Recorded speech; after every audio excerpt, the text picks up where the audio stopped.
and which he had by then called penicillin, Bismarck, and try and develop that as a means of keeping alive service personnel who were injured in the war, because for centuries more people have died, more men have died through illness, through disease contracted when they've been wounded than the wound itself.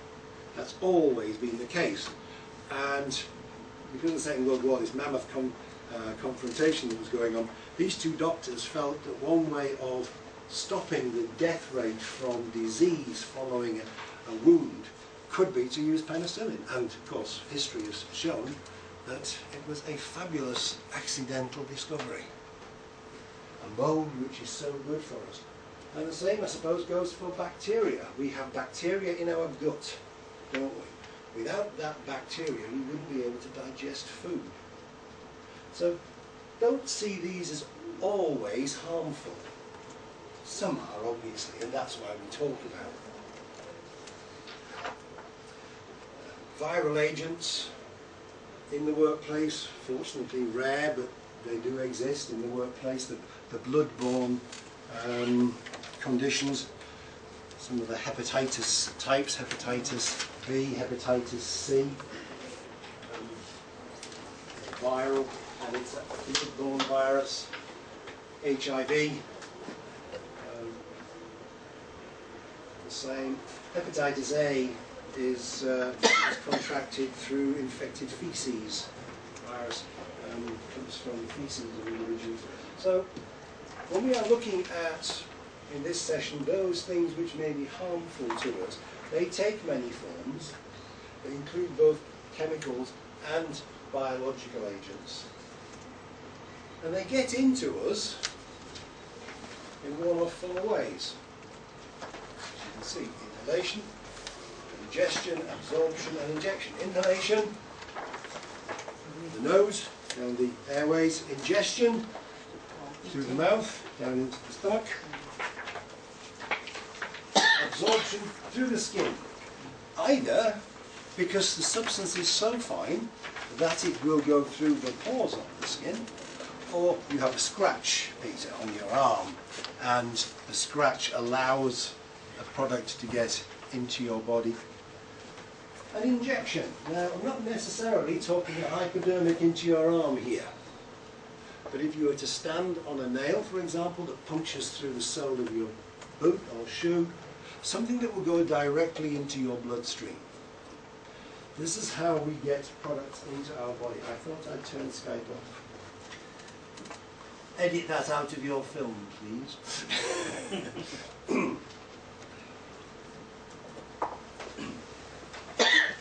Which of these do you think is the most common? Inhalation. Inhalation. Because we've got to breathe to live, haven't we? To be honest, we have to breathe to live. So anything which is airborne then, capable of being inhaled. As we said earlier, the root for that in the lung. In the lung, if the substance which we have inhaled will dissolve, once in the blood, it can be carried to all parts of the body.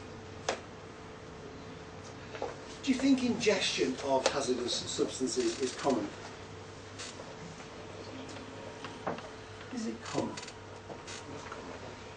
I've got to say no. Why? Why isn't it common?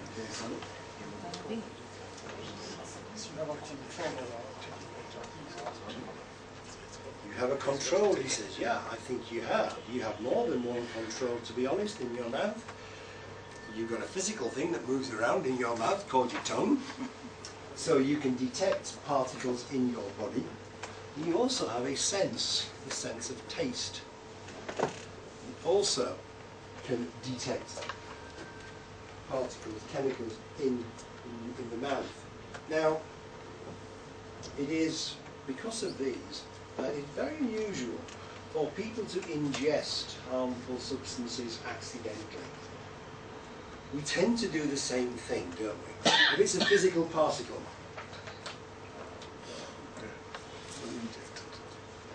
the tongue knows it's there, and whether we spit it out, whether we get something to put it in, because it's in our mouth, we tend not to just casually swallow whatever's in there if we don't know what it is. And the same goes for taste. I don't know what it is, but I can taste something, and I'm not sure of it. And again, we try and explore. So ingestion is not as common as you may think. It is inhalation which is our biggest problem. How then do we know whether something might be dangerous to us? We may inhale or ingest or absorb it through our skin. Well, generally because we are told. Well, I have got a few of the new suggestions here, but your book has got both old and new pictograms, warning symbols that you may very well have seen in the past. The old approach to the pictograms was the black and the orange. The black cross, for example, on a bottle of detergent, which might say irritant underneath. The black cross that might have the word harmful underneath. Skull and crossbones for the poisons, things that are toxic or very toxic. We are seeing a move towards the new pictograms, the red and white ones with black images in them. This is part of the United Nations global harmonization of information. It's a good idea, it's an excellent idea, to have recognizable symbols right across the world for hazardous chemicals. No matter where you are in the world, the symbol would be constant. But because this is a United Nations backed initiative, it is not something that can be enforced on nations. But it is a good idea, and it is gathering momentum, and I think over time, maybe during the next 10 years or so, we will see a ready acceptance of the red, white and black symbols.